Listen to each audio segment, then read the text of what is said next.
Good evening. Hello, welcome. Thank you for coming. And to all of those tuning in on the Facebook live stream, thank you for joining us as well. I'm Jodie Van Horn. I direct Sierra Club's Ready for 100 campaign. Thank you.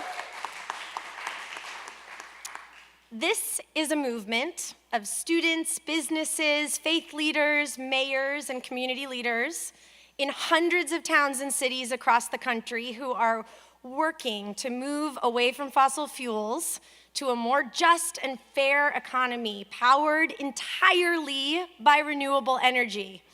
And it is growing, neighborhood by neighborhood, city by city, and state by state. Today, more than 80 cities and towns across the US have committed to 100% renewable energy.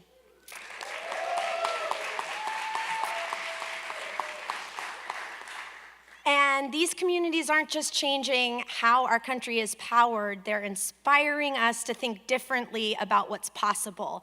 Inspiring us, for instance, to think that we could power the entire state of California, the fifth largest economy in the world, 100% renewable by 2045, a goal that was signed into law this week. Yay.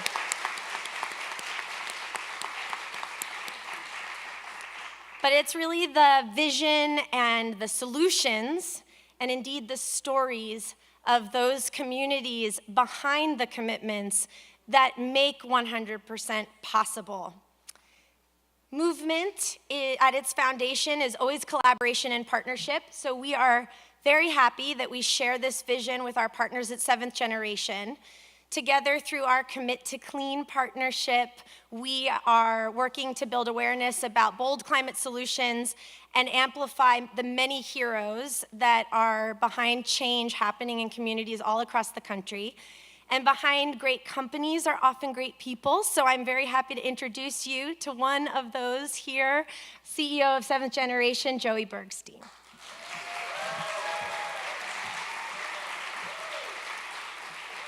Well, thanks so much, Jodie. We're so proud to be here and partnering with such an amazing organization as Sierra Club and all of the incredible work that you're doing to move all of these cities to make real commitments to clean energy. It's such important work. Many of you might be thinking, what does a company who sells toilet paper and laundry detergent and diapers doing up on a stage talking about clean energy?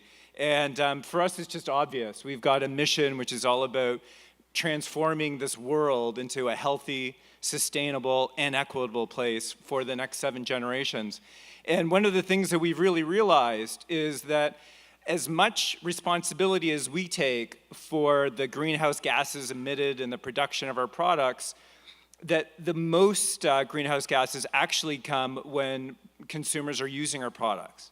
And the only way to take true accountability is actually to make systemic change that changes the grid and gives everybody access to clean energy. So we're so proud to be partnering with you and Sierra Club to really try to move all of these cities to commit to clean energy over the next, I guess, between now and 2030, right? So thank you for all that partnership. And tonight is an incredible night. We're going to share some incredible stories about people who are really taking on climate and making real change. Really excited to hear all these stories. We've got one video to share, which is a story from Reverend Burton. So I will just introduce that right now, and hopefully people will get a sense of some of the people that we're really trying to get behind, hear their stories to be able to help drive some more change. My wife grew up with asthma, severe asthma. Our twins have asthma. If someone in your household has asthma or respiratory illness, I want you to raise your hand or raise your inhaler. This is why it is important that we advocate for clean energy. At the end of the day, the problem is the quality of the air.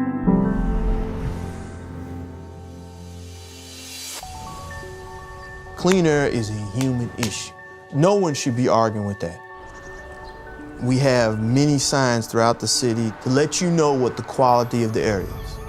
Our climate is changing, and for people who want to get kids outside to have to be concerned about, is the air all right for them to go out? That's a big issue. Hey, the gang's all here. Huh? In a lot of urban areas, it's known for kids that have more asthma. When I would take them out as kids, I had to make sure I had an inhaler. It was really hard, and they had to do breathing treatments. It's important to teach these children about climate's effect on health because they take it from here. You gotta deal with the future by talking to the future generation. But to me, awareness is weak without action. We wanted to show people how they could be good with the environment. So we just got solar panels. For some people, the issue of climate change is so big, they don't think they can make any difference. The biggest change has been for the city to sign on with the Ready for 100. When community comes together to address an issue, there's a strength in being united. My community is ready to do what needs to be done so that we can address climate change for the good of everyone. It's time for you to take it from here. It's time for you to advocate for our children by signing up for Ready for 100. Text Ready for 100 to 69866 today.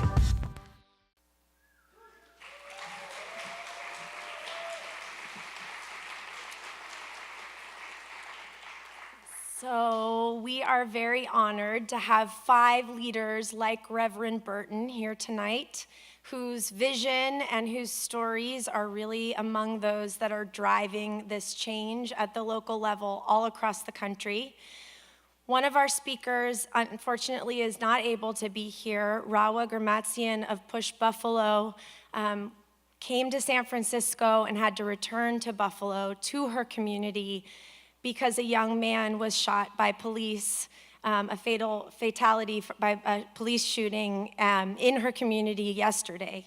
And Rawa asked me to share this with you because it's a reminder that all of these issues are connected and that the fight for healthier and safer communities is a fight for justice.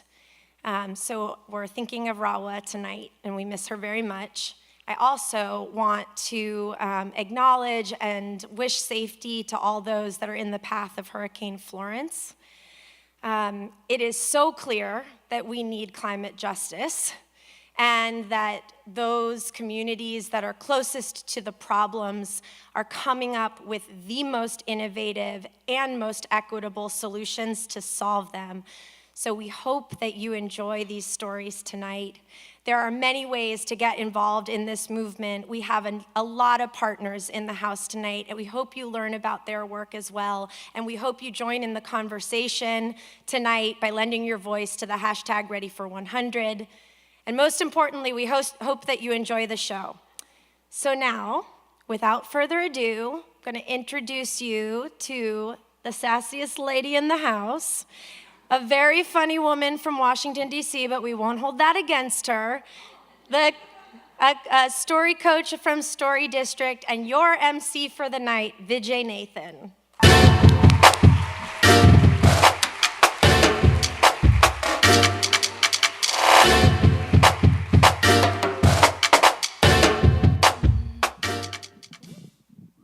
Wait, I didn't say stop applauding. What happened? People, thank you. My God, this is so much. That's so unexpected. Thanks. These are really inspiring stories. I was one of the coaches, and Amy Sedman, wave Amy, hey. We were lucky enough to work with these amazing people and be inspired by all of the work that they're doing. And it makes me want to go out there and do more. So I'm hoping that that's how you'll feel at the end of this evening as well. So just like by round of applause, who recycles? Okay, who doesn't really recycle? You won't admit it. You will not admit it. Like, recycling was hard to get my family to do it because my parents came from India, and they were like, oh, recycling that's just for Americans. We don't need to do that. We don't do that. And so, like, it took a lot, like, because they also had very, like, firm beliefs, like, though they came from India and I was born here, there are certain American traditions that they didn't believe in, like freedom. That was a big one. They're very strict, very, very strict. And when, at nighttime, I would ask my mom to tell me, bedtime stories. And she'd always tell me the Indian ones, which is like, once upon a time, there was a little girl. She did everything her parents told her to do. The end. Go to sleep. Go. But I'm like, Mommy, tell me the, like the Disney ones, the American ones. And she goes, look, Vijay, Cinderella, mother, dead.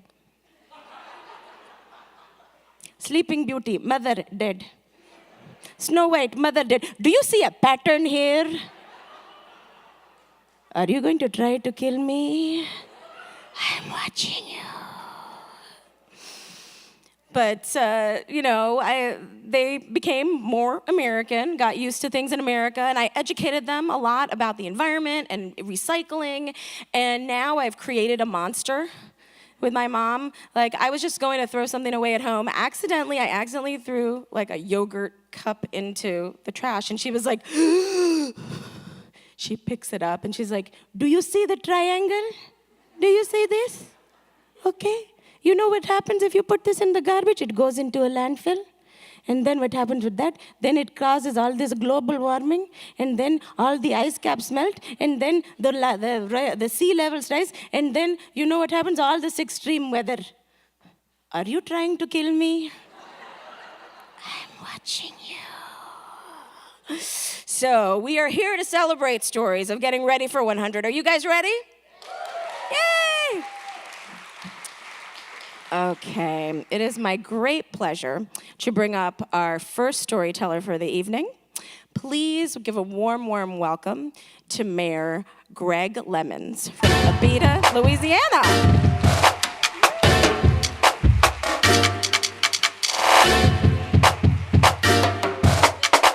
Oh, yeah, that's good. Well, hello, everyone. I wish I had this many people at my town council meeting. This is great. This is great. My name is Greg Lemons. I'm the mayor of a small town in Louisiana called Abita Springs. And it's in a state that's an oil and gas state. So I am a Republican, by the way. And so that kind of sets the tone for this whole thing. Anyway, I moved back to Abita Springs after 36 years with a Fortune 500 company. I came home in 2003. We measure everything by hurricanes. So that was a year before Hurricane Katrina. So I came back, I got involved in local government and became an alderman and then became mayor. So after I became mayor, within the first couple weeks I found out that there was about 60,000 acres on my doorstep, to include some part of my town, was being leased to an oil company to do fracking. And if you do the math, that's 2,000 wells. That's 2,000 fracking wells in a residential rural community. I said, well, okay, I need to find out a little bit. Because I actually worked offshore when I was younger. Thought fracking in oil and gas production was great. It drives Louisiana. It still drives Louisiana. But I said, I need to do a little education. So what I'm going to do is I'm going to go find out everything I can about fracking and oil and gas production to understand what all the hubbub's about. So, first thing I did is I had a friend of mine that was a news reporter in Pittsburgh, Pennsylvania. So I called him up and I said, I hear about this little town up in the northeast corner of Pennsylvania called Dimmock. And I understand they can set their kitchen sinks on fire. I said, that can't be. He said, yeah, I tell you what, if you want to come up here, we'll drive across the state and we'll go up there and visit this family. Sure enough, we go up into this farmhouse in Dimmock, Pennsylvania, in rural Pennsylvania, and the family brings me to their kitchen, turns on their faucet, and methane gas came out with the water. And they lit that gas. I saw it. I saw the look on their family's face. I said, wow, this is bad. I said, what are y'all doing? And I look over the corner, and there's about 200 bottled water sitting there. We don't know what we're going to do. I said, okay, well, maybe that's a one-off. Maybe that's kind of odd situation. You know, Pennsylvania's not the same as Louisiana. So I said, I got to go find out some more stuff. So I went up in North Louisiana where there had been fracking the shale formation up there for years. And I turned off the interstate, and I start hearing this tremendous rumbling and hearing the compressors of them compressing this natural gas. I drive another 20 miles up into the wilderness, and I see land completely denuded of all the trees and wells connected to the pipelines with no grass, no trees. I was also taken to another site and saw a stream where they had spilled oil in that stream, and there was dead fish. I didn't see anyone, but I understand there was dead animals. I said, well, maybe this is, you know, I'm still not convinced. I said, well, I'm going to go to Denton, Texas. I was invited to go to Denton, Texas. Well, Denton was kind of unique because they had tried to put an ordinance in place to stop fracking in their town. Good idea. I thought maybe that's something we wanted to do. Again, I'm the mayor of a small town. Well, I can help getting an ordinance in place to do that. So we drove over there and we went to an active fracking site. They had all the vehicles lined up and they were pumping that chemicals down through the aquifer into the earth. The fraction of shale was there. Every worker on that site was walking around with a Tyvek suit on and a respirator and a hearing earmuffs. And the smell and the sounds were coming at 100 yards away is a playground. Children were playing in this playground in the same facility that always has happened. I said, wow, this is something. I also got a call from the business manager of Fort Worth, Texas. And we were talking on the phone, and he said, oh, I got to go. And I said, well, was something wrong? Did I say something wrong? I mean, did you have trouble understanding me? He said, no, we're having an earthquake. I said, what? He said, yeah, we already had 100 earthquakes this year, and we've never had earthquakes before. So those points become a pivotal point in my life that I realized that maybe this is something we don't want to do. So I came back at the same time that the constituents came up to me and said, well, no, we don't want this either. So a good mayor will listen to what people tell him to do, or he won't be a mayor long. So I know we got a couple candidates for mayor here, so I was telling you, listen to what your constituents say. And they say it very loudly. We don't want this. So I said, well, what am I going to do? I said, this is something we don't want. There's a problem with this whole scenario. We can't live off of fossil fuels forever. We got to come up with some kind of solution. So at the same time, I took them to court. I partnered with Tulane Environmental Law. We took the oil companies and the Department of Natural Resources, which is the people that permitted in Louisiana these sites. We took them to court. We took them to 3 state courts, and we took them to a federal court. We let them know that they were going to have a fight on their hand and that we were watching them. We also got their policy manuals. And in the policy manual says they have to do a public hearing. They had never done a public hearing before, ever. Thousands of permits in Louisiana were all done without a public hearing. How can you do that? Right here in the manual, page so-and-so, chapter so-and-so, public hearing. We forced them into doing a public hearing at a high school right across the street from where the fracking site was going to go. 3,000 people filled an auditorium. And I'd be willing to bet you there was 10 people in there that were for fracking. Everybody else was not. Those commissioners of the DNR heard all those comments. You know, I have laws in Abita Springs. I have zoning codes. I have laws that say you can't do this here and you can't do that. But in the state of Louisiana, Department of Natural Resources make a decision on those things, and they can pretty well do whatever they want as far as where they want to put a well. Now, you know, there's something wrong with those laws. We're trying to work on those laws right now. But we took them to court. Tulane Environmental Law, me and a professor and 3 student lawyers against a whole courtroom full of oil and gas lobbyists and lawyers. We won some wars. The battle's not over yet. We're still fighting those battles. So I came back and said, okay, what can we do? We also need to educate our citizens. We had forums in our town hall, which is not much bigger than this. We filled that town hall with people to get educated on fracking, oil and gas, and yes, the environment too. We actually got people talking about the environment in Louisiana. Now, we got a lot of other problems, but we're now working on people concerned about the environment. So we had all these classes and all these things, and people began to change their tunes, beginning to understand that we cannot live with fossil fuels forever. We have to change. We have to change that paradigm, and we have to start soon. So I want to thank the Sierra Club for allowing me to be able to tell my story, but more so, I want to thank them for allowing me to be partner with this Ready for 100. Because what that did is that gave us a goal to work off of. It gave us a light at the end of the tunnel. You know, we're committed to 2030 of being 100% energy sustainable.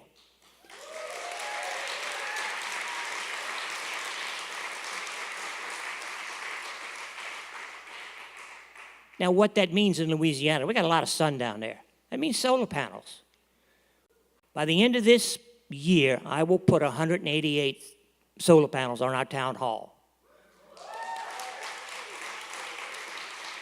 That will get me 60% of my utility needs for that one building. Last Sunday, we had 4 charging stations for electric vehicles donated by the Tesla Corporation. We cut the ribbon on 4 charging stations in the town of Abita Springs. We had EV charging day, and we must have had 20, 25 electric vehicles that came to Abita Springs. Now, Abita Springs is not real big, but it's a good place to come. It's a good place to raise a family. We're changing that away from oil and gas and going to something sustainable energy. That's kind of my story. I kind of put it all together. But you got to know something else. You know, I'm a Vietnam combat veteran. I was exposed to Agent Orange. So you can't believe everything the government says about things good for you. I can attest it's not true. So thank you very much for allowing me to tell my story.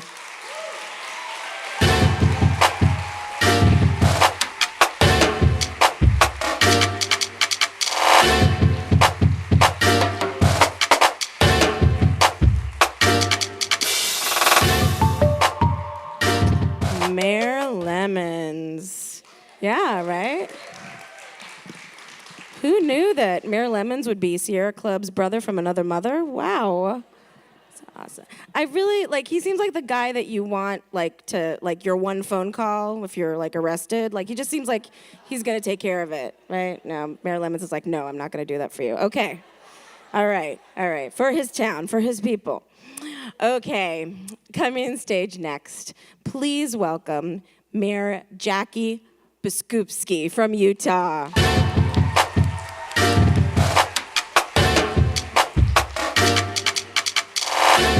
little shorter. I can tilt it. Thank you. Well, hello, everyone. So I have to take you back to 1994. This is the year I was comfortable, and I was sitting on my comfortable couch one night watching TV, and this news story comes on. And it's about these kids. They want to start the first gay-straight alliance club in Salt Lake City, Utah. And I'm thinking, wow, that's cool, congratulations. And then the news cuts to the school board. And they are in complete disarray. And then the legislature goes crazy. And they decide to ban all non-curricular clubs in the state of Utah just so those kids couldn't have their one little club. I'm not comfortable anymore. And I got off my couch, and I haven't gone back. So, thank you. So, in 1996, I run a campaign. I get this woman elected, and we take out one of the voters who banned the club. That was inspiring. I like that. And then in 97, I decide I'm going to run myself. And I run for the Salt Lake City Council. But I lose. And I lost by 43 votes. Yes, every vote matters, so please vote. I get a call from City Hall, and my opponent, the first thing he is working on is repealing protections for gay and lesbian employees from discrimination. Yeah, so now it stings even more. And I'm simmering, and one day my phone rings again, and now it's Representative Gene Davis. And he says to me, "Hey kid, I want you to run for my seat. I'm gonna run for the Senate this year." And I'm like, count me in. And so I run, and it's not easy, but I win. Yeah, I win. In 1998, I become Utah's first openly gay elected official.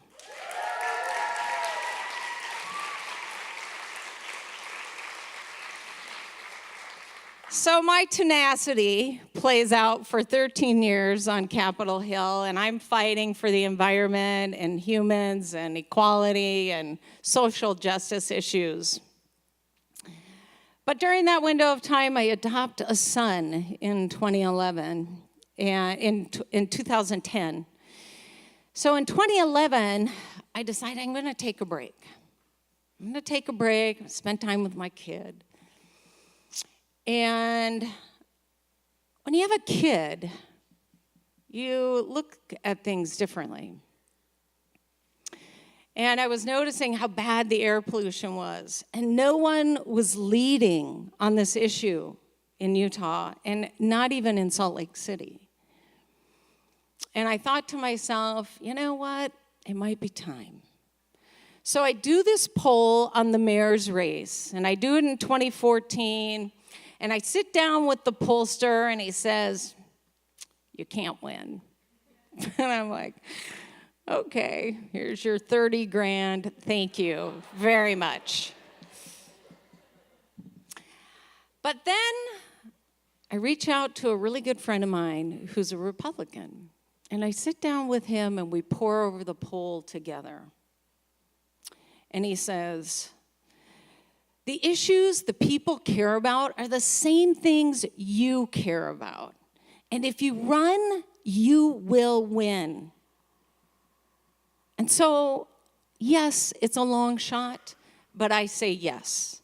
And I get in that race, and I win, and by more than 43 votes. But what I didn't realize was the first month on the job, you have to understand the state of the city and do an address. So I'm poring over documents in my office that is being submitted to me by different departments. And I come to the Division of Sustainability document. And on there it says 100% renewable energy by 2045. And we can't breathe. And I'm thinking, I can't do 2045. I might be dead by then. So I call Vicki into my office, and we sit down, and I say to Vicki, I'm like, 2045 is too far away. The city has to lead. The state is never going to lead. They're going to follow. We got to set the example. And so she says, which is music to my ears, "Well, Mayor, we have not come to an agreement with our energy company. And so what lays on your desk is a franchise agreement you get to broker with Rocky Mountain Power for our energy, right? So I'm like, that's so awesome. And I go, someone new was appointed to be the CEO of Rocky Mountain Power while I was running. Remind me who that was? And she says, it's a woman. And I'm like, oh, I like that. And she says, her name is Cindy Crane. And I said, okay. So I call up Cindy Crane and I say, Cindy, it's the mayor. You want to have a glass of wine? She's like, sure, sounds great. So we meet in this little cozy bar in a lobby of a hotel, and we get to know one another. But I also share with her why I ran and my concern about air quality, and that somebody needs to lead. But I need help if I'm going to have an impact. And I ask her, are you willing to help me? And she says, okay, it's going to take a lot of work. What's your goal? And I said, I want 100% renewable energy by 2032. And she said, well, okay. I'll get my people working on it. She said, but you got to do your part. And I said, we'll do our part. We'll do it. So for several months, we're working on this, but we're working on my part too. And we come to an agreement. And we set an unprecedented contract agreement in place with a 5-year window. These agreements are usually 20 years. And the 5 years gives me a chance to make sure that we are on track for 100% renewable by 2032. But my city also, once we get that agreement in place, we go to work. We have 16 buildings with solar panels on top of them. We have 3 buildings in our city that are net zero, public safety buildings. 3, the first 3 in the country. Yes. But what's even more inspiring to me is I lay this groundwork down with Rocky Mountain Power in a way that it can be replicated. And guess what? Out of those 80 cities, 3 more sign on to 100% renewable by 2032 from Utah.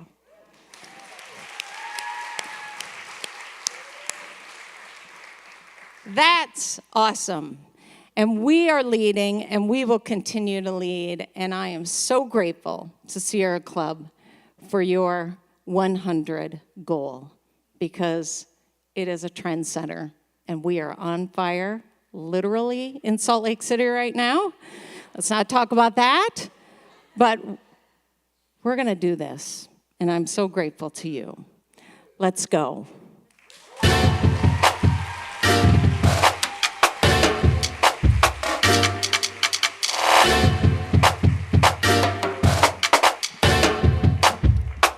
Jackie Biskupski, what a rock star. And that was very inspiring because, I really believe now that after listening to her story, all it takes is grit, determination, and just a glass of wine or 2 to get things done. Okay, excellent. All right, are you ready for your next storyteller? Yes? Wonderful. Please welcome Haven Coleman from Colorado.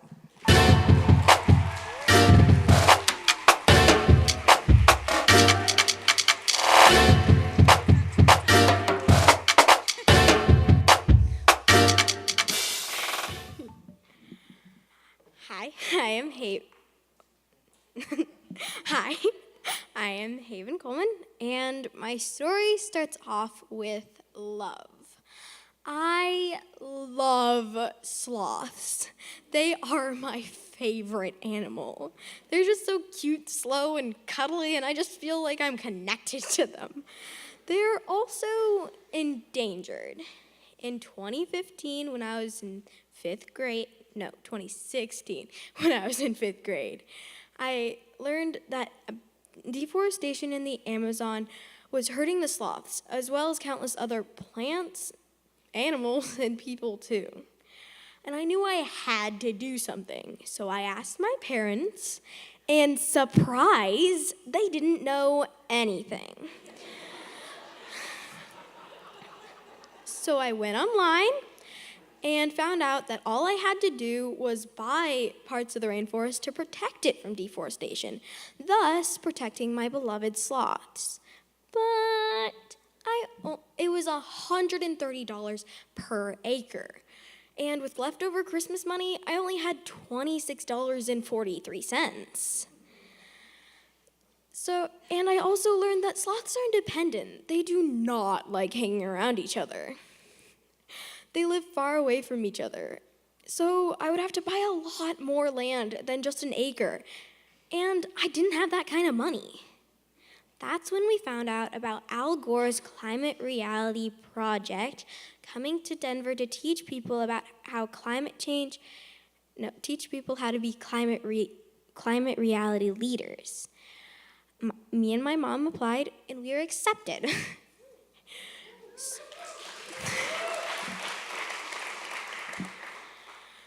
I learned so much more about climate change and how it doesn't just affect the rainforest, it affects the whole world. And I wanted a livable future for me, for you, and for everyone. And of course, the sloths. I used the information that I got from Al Gore's Climate Reality Project to teach kids at my school and other schools in Denver about how climate change is affecting us and our generation. I started at my school, but it wasn't a huge success. Some kids were really excited about it, but others not so much. One kid wanted to argue with me because his parents told him that climate change wasn't real. So I went to more schools to teach as many kids as possible who wanted to listen to get them excited about fighting climate change. I learned about that in Colorado Springs, the Martin Drake coal power plant was poisoning the air for hundreds of thousands of people.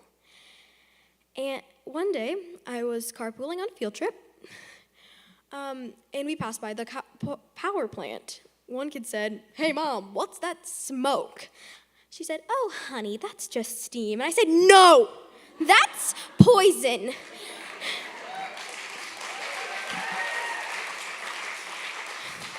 The rest of the car ride was silent and pretty awkward. But people need to know the truth. And so I joined the efforts to shut it down. I started attending utility board meetings and city council meetings to teach local leaders about climate change and how the power plant is hurting us all. I also started approaching state politicians. I started with Congressman Doug Lamborn at his town hall in Colorado Springs at a police station. So I was really excited to speak to Congressman Lamborn because I knew military veteran issues were really important to him and to the community because there are 3 military bases in Colorado Springs. I was ready to raise the point that green energy jobs are great for people transitioning out of the military. A win-win for everyone. So I was in the middle of the crowd at the end of the row. I politely raised my hand so that I could be picked to speak. The moderator ignored me. So I started bouncing up and down. Still no response. Then I started standing up with my hands in the air. He didn't call on me. So I crawled up to the front of the room and stared the man down.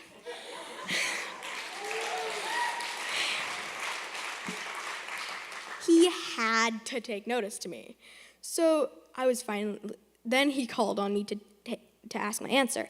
After I asked my answer, the whole crowd cheered. But the congressman wasn't interested. Getting politicians to speak to listen to me has been quite a challenge, but I've always had challenges in my life, and I am not afraid of them. I have always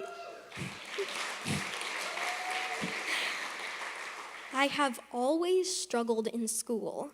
And last year, I was diagnosed with dyslexia, dyscalculia, and dysgraphia. And I know what you're thinking. Yes, that is a lot of disses.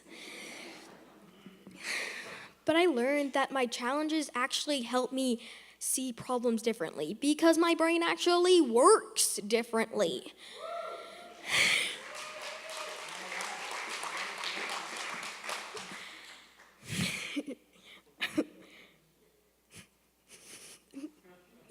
When I look at a jigsaw puzzle, I don't see a flat picture. I see a 3D image and how the pieces should fit together.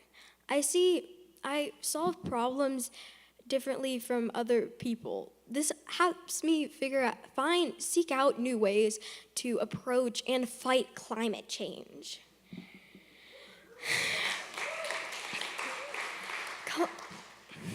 Climate change is real, and so many kids and adults need to get active and start trying to fight it. There are tons of solutions out there. One solution that I'm super excited about is trying to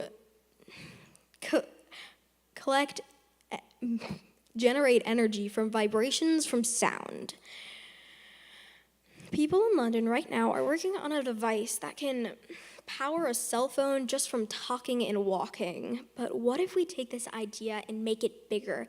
What if the roads that we drive on, the sound from, road rage, and the vibrations just from the cars could power a whole city, like San Francisco?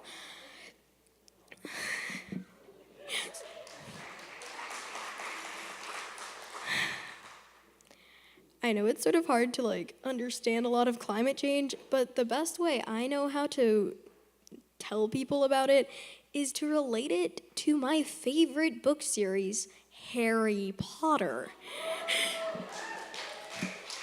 In Harry Potter, no one wanted to believe Harry when he said that the evil Voldemort was back and was slowly building his army to destroy the world.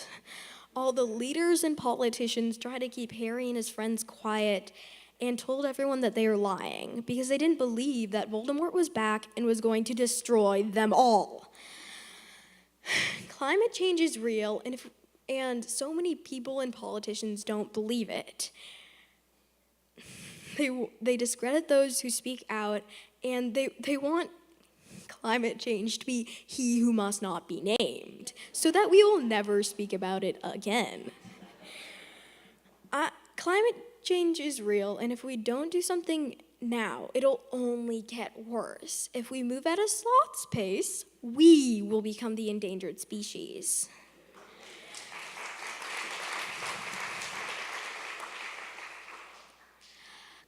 We have to fight for our planet, fight for our future, and if a 12-year-old girl like me can do it, so can you.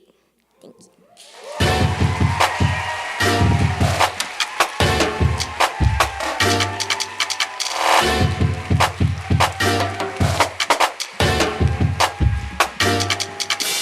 Yes, you should stand. Haven Coleman.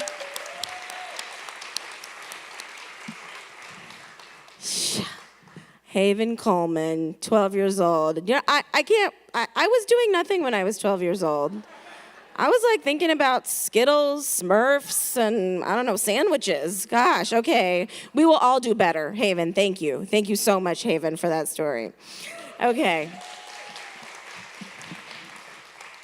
Coming on the stage next, please welcome Larry Atencio from, let me say that again. Please welcome Larry Atencio from Pueblo, Colorado. Thank you.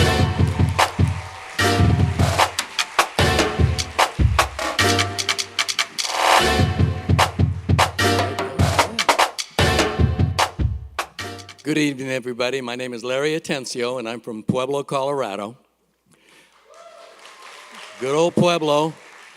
I grew up on the Lower East Side of Pueblo. very low-income neighborhood.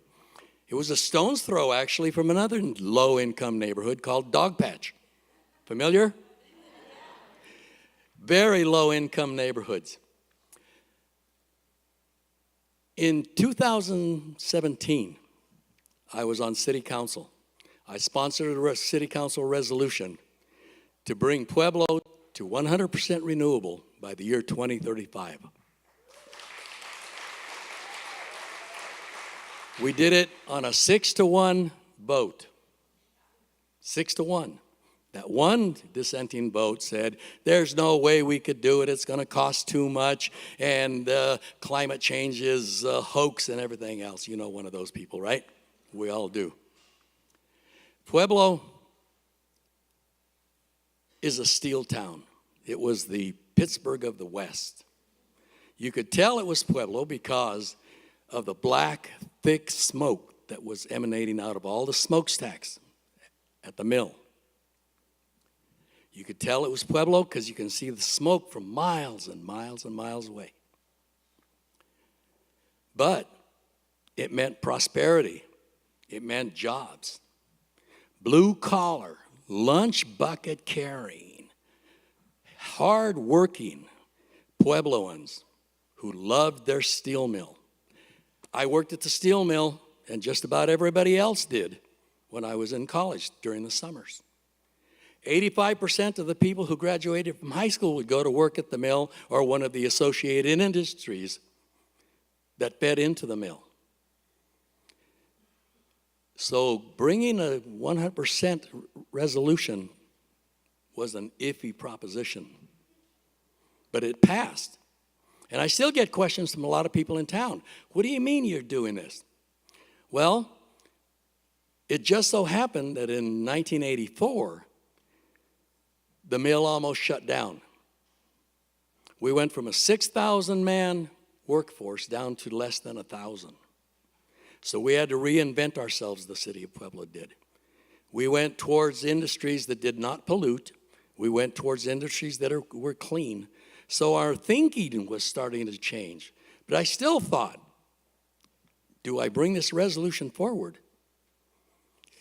It was an iffy proposition, but I did, and we won. By 2035, I'd always been active in politics, and I was always a gopher for politicians who were getting reelected or people who wanted to get elected. In 2007, I was appointed to city council. The following year, I ran for election, and I won. My work, coming from a low-income neighborhood, my work consisted of trying to relieve the burden, the financial burden of the people that I grew up with, because I came from there. I knew what their issues were. I knew the struggles that they had. And when I was appointed liaison to the Black Hills Energy, which is our electric provider, and a group called Pueblo's Energy Future, which were people from the Sierra Club and from the faith community and from the business community, and they were basically talking about our electric rates and how we were generating that electric power. And I thought, you know what, my work to alleviate the burden on low-income people and their work and the Sierra Club's work, they really do fit together. Because if we build solar electric power generating and lower the climate change or lower the pollution rates because we don't have polluting power plants anymore, and the cost of electric power is coming down because of solar, they really do mesh together. So I was all in. I really was. Because my goal of helping low-income people and Sierra Club's goal of climate change, I could really see those two coming together. So I worked with Black Hills Energy. I was liaison to Black Hills Energy. And I got a couple of concessions from them. They went about reforming their deposit policy, and they went about I got them to reform the reconnect policies and things like that. But that wasn't enough. So I started advocating for solar gardens in low-income neighborhoods. And we're going to get them. We're in talks. We're in talks with Black Hills right now as we speak. Next week I'll be meeting with them again. We're going to build 4 500-kilowatt solar arrays in the neighborhoods of Pueblo, low-income neighborhoods of Pueblo. After that, oh, by the way, I'm running for mayor this year. Well, thank you very much, but you can't vote for me. But my point is, if I get mayor, they better watch out. That's all there is to it. Because the first thing I'm going to do is get all city facilities in Pueblo to go 100% renewable. We will get all of our electric power from solar. Pueblo is in the Sun Belt of the United States. And our ability to create electricity from solar is so good that even NREL, which is the National Renewable Energy Laboratory, says that Pueblo is in a prime spot for solar. So we're going to do it. The savings that I get from those solar panels on all of our city facilities, I'll be able to put into programs that will help my low-income constituents with the problems that they have.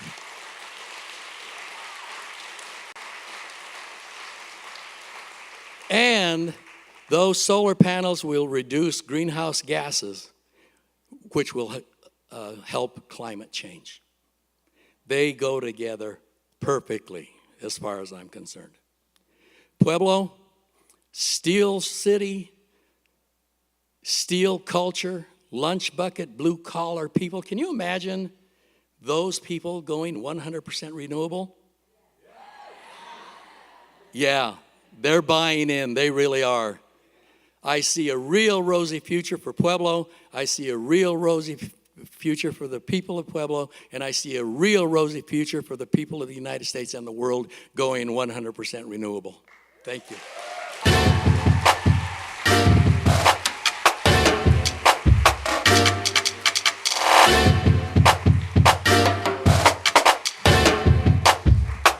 Larry Atencio, let him know. Yes. Yes. All right. Are you ready for the closer? You ready? You ready for him? Yeah, I want those cat calls. Okay, all right. Coming to the stage next, it is my distinct pleasure to welcome the Reverend Leo Woodberry from South Carolina.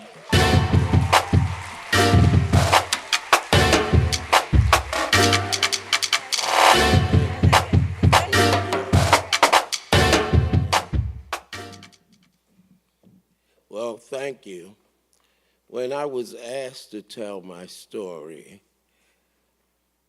I had one question that came to mind, and I thought to myself, why do I do this work? Why do I do the things that I do? Why do I fight for environmental justice? Why do I fight for 100% renewables?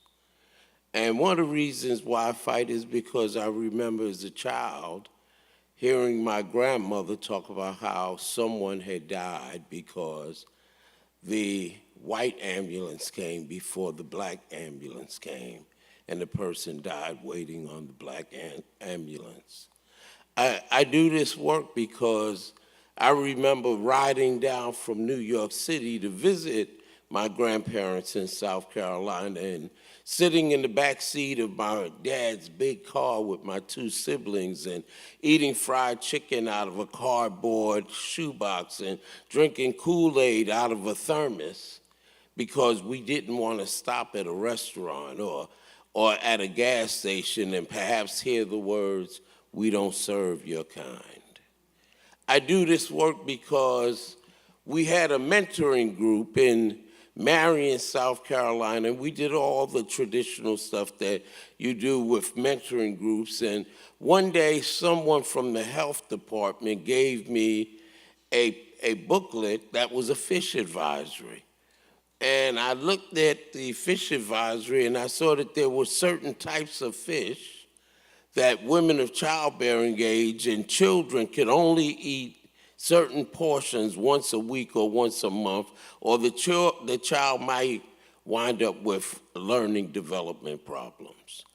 And so hearing that, I was infuriated. I was enraged because I'm an avid fisherman. I like to get out in nature and feel the breeze and see the animals and listen to the insects and feel the tug of a fish on my line. And just the thought that I had just caught one of the fish that were in the advisory and made a fish stew and fed it to my wife and my pre-kindergarten daughter.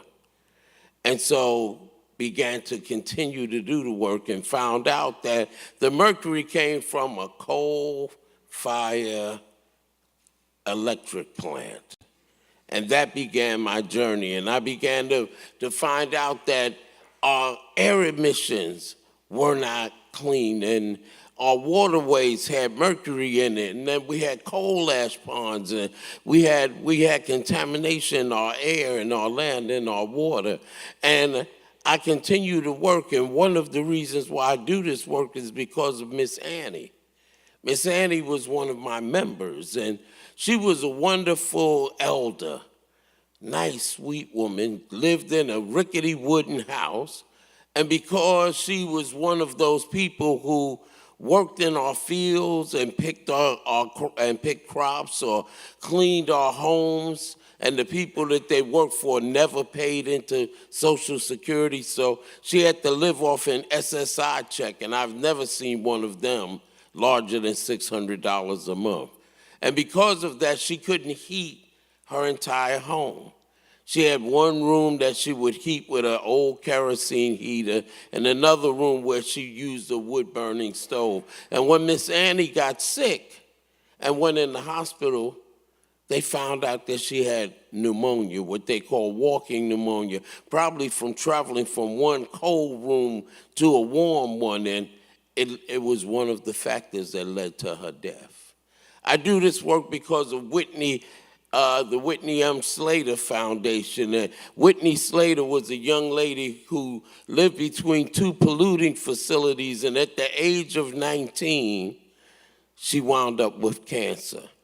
And as a student at South Carolina State University, she didn't give up, she didn't give out. She shared her story. She gave workshops and seminars about where we live and what we eat and how we should go to the doctor on a regular basis. And when she passed away at the age of 21, her mother and her grandmother formed this organization, and we worked on health issues and environmental issues. And just a couple of weeks ago, in Dillon, South Carolina, we cut the ribbon on a solar farm that will provide energy for 1,200 houses in a low-income rural area.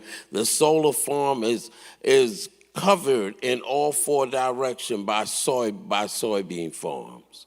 And out of that low-income area, we were able to get a third of the people who are 200% below the poverty line to have their $250 initial connection fee waived, and also have 1,500 homes that receive free energy efficiency upgrade. I do this work because of the Justice First Tour that we did in 4 months from April to August in partnership with Jodie and Sierra Club, Ready for 100, and Dogwood Alliance. And we, in those 4 months, visited 12 southern states and 25 cities, telling everybody about how we need to go 100% renewable.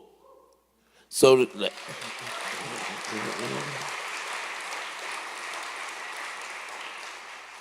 so that we have 100% renewable for 100% of the people. And we don't have any more Miss Annies, and we have no more Whitney M. Slaters. That is why I do this work. Thank you.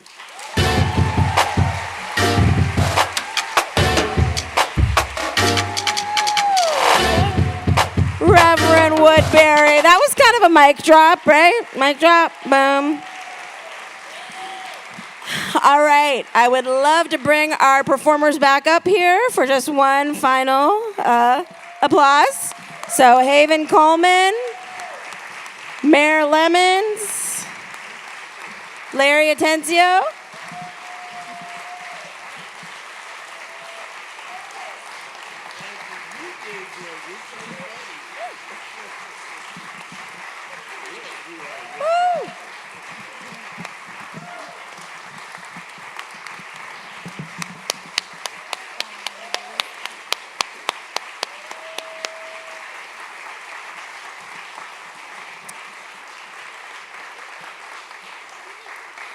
We are nearing the end.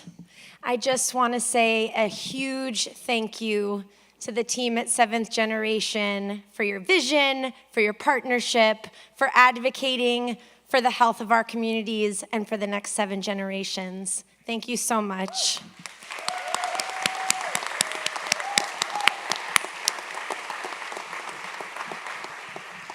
Thank you to Amy and Vijay from Story District for teaching us what the art of storytelling really is. Thank you to all the Ready for 100 teams and activists out in the field. Thank you for watching tonight. Thank you for the work you do. And finally, one last round of applause. We want to thank each and every one of our storytellers. And we have a little something for you, because every good performance ends with flowers for the performers.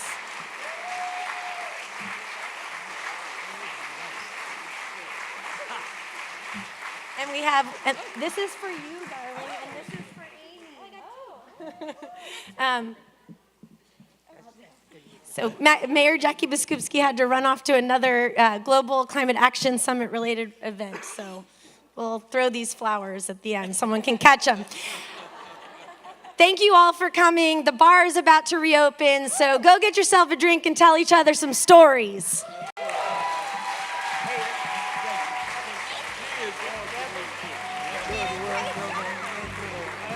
You did a great job.